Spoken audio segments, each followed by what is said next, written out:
So here we are, back from Mount Hood. Great trip today. We covered a lot of ground. We started out at 2,400 feet, went up 25, 26, 2,700 feet. Didn't really find much. We found one or two. Not great compared to last week.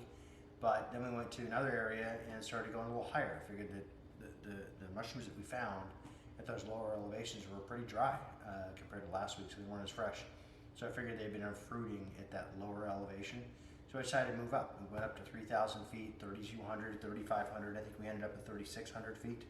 And still didn't find anything. It's been really dry up there. But we did find some interesting things, some firsts for me. A couple of Spring King Porcinis. Look at these little guys, just perfect. They were growing, you know, side by side, just under a little bit of a shrub. I could barely see them. And what I found was interesting because it was right along the edge of the road. I stopped to recalculate my GPS and I look over and there's right below the road sign, there was this guy was hanging out there and he was fully exposed. And I said, that looks kind of interesting. Went over and popped it out. Massive Spring King. And so I decided to park there, and lo and behold, 10 feet further, I find a nice little shrub, and it's got these two guys hanging out in there. And alongside them, found this other third one. So really cool. The first one's for me, but they're going to be delicious and a really choice edible. Usually when the porcinis start popping, the morels are done in that area, so I didn't really think I was going to find any. But hopefully we're not done on Mount Hood yet, because I think we've got a lot more mushrooming to do in the spring. So I've gotten most of the surface dirt off of these guys here, just with a toothbrush, and I'm going to show you how to clean these after doing the surfaces all clean and so forth. Got all this little stuff here, but you really don't want to waste them by cutting, you know, the bottoms off. There's a lot of great meat, and this sucker's heavy. So you basically want to get a really sharp knife, and you're going to want to shave them. So I'm going to show you how to do that. Let me reposition the camera, and I'm going to show you how to clean these guys, and then we'll cook them up. So let's talk about how to clean these porcinis. So I'm going to get all my stuff out of the way, get a clean surface here. So I take this porcini, again, the top part I've already gone over with a toothbrush. The pores underneath are already very clean. This is pretty clean on top. And you can see it looks like a deer or something, and taking a couple of bites out of it, but not a problem. So as we take a look at this thing, rather than just, well, some people will just lop this bottom off, but you waste a ton. And these things are so precious, you really don't want to mess with them. I mean, you can certainly do this. You know, see how this is kind of taking the dirt off, and your really sharp knife, you can do that. Or you could take it and just, almost like you're doing a fillet here. Just take a little bit here, a little bit there. Just be careful because this guy's got some rocks in him. You just want to shave the edges off. Turn it over.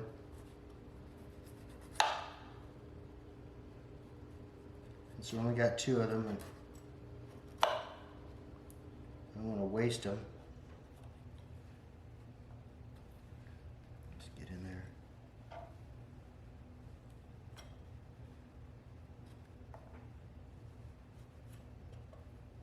So there you go. A little door dirt here. Scrape that off. Take your time with it. I mean, you took all day to hunt these things. Don't waste it, but look at this. If you look at this guy here, look at it. It's just clean. No wormholes, pristine white. It's not staining any color. And the white pores underneath, brown cap, white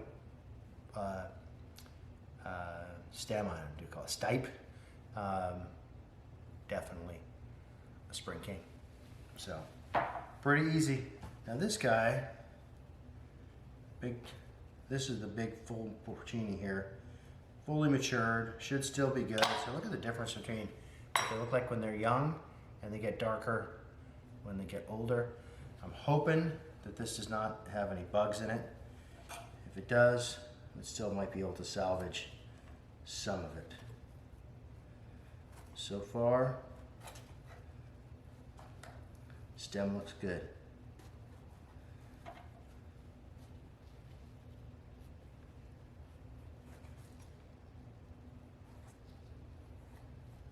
That was a little deep.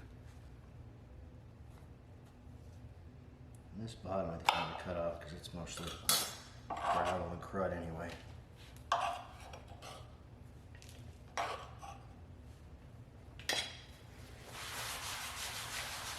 Now, let's check and see what this guy looks like. We've already cleaned the top and the bottom. Now I can see, if you look at it here, there's a couple of wormholes. That may be bad. Let's just check.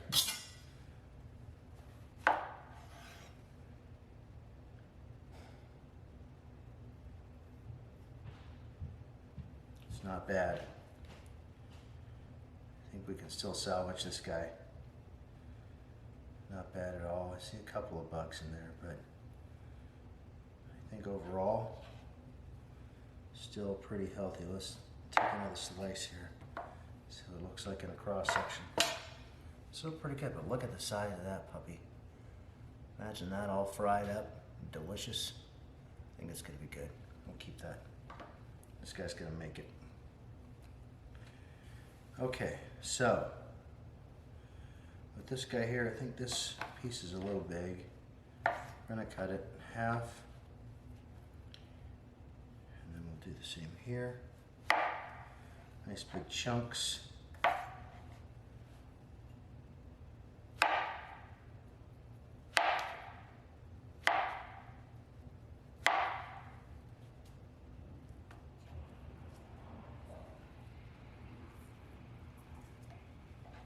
Looks good to me.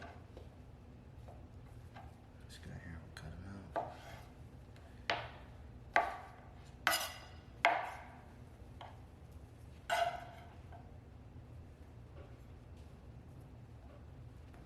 So I think we'll keep those separate so we can do a little taste test.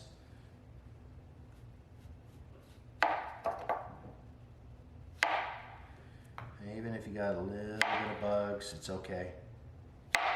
Every mushroom hunter eats a bug now and again. Even non-mushroom hunters eat bugs. These morels, I'm not sure what I'm going to do with these yet. They're pretty dry. I'll probably just slice them and throw them in. But these, I want to take my time with these guys and fry them up separately from these. But as we look at these, look how much cleaner these are. And what do I want to do with this? This guy, I think I'm just going to slice it in the middle.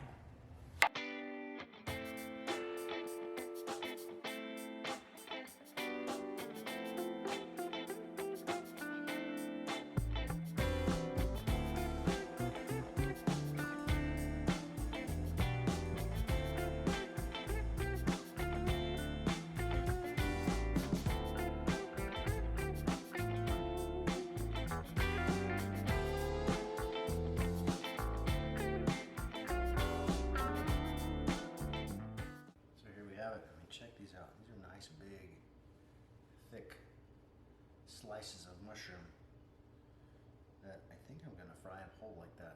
I don't think I'm going to cut them down. It'll be like little steaks when we're done. So with these, I'm just going to put them in a little olive oil, hot pan, golden brown with salt and pepper. Don't mess them up with putting a bunch of butter and spices and other garbage in there. You don't need it. So thanks for joining me today, guys. I had a great time out in the woods. Mountain Hood's one of my favorite places to go. There's so many places to explore up there. And if you like the channel and you like the video, please give me a thumbs up and subscribe. I'm working on a few more videos on some of the equipment that I take with me. How do I get around up on the mountain? How do I stay safe? What do I bring with me that helps me get back to the car when I'm a couple of miles out in the woods? And if I don't get back to the car, what do I have with me that'll keep me safe and keep me dry and warm and fed while I'm out there? I don't go out there just for fun. I go out there to survive, and I make sure that if something happens, I'm prepared. So thanks for joining me today, and I hope to see you on my next adventure.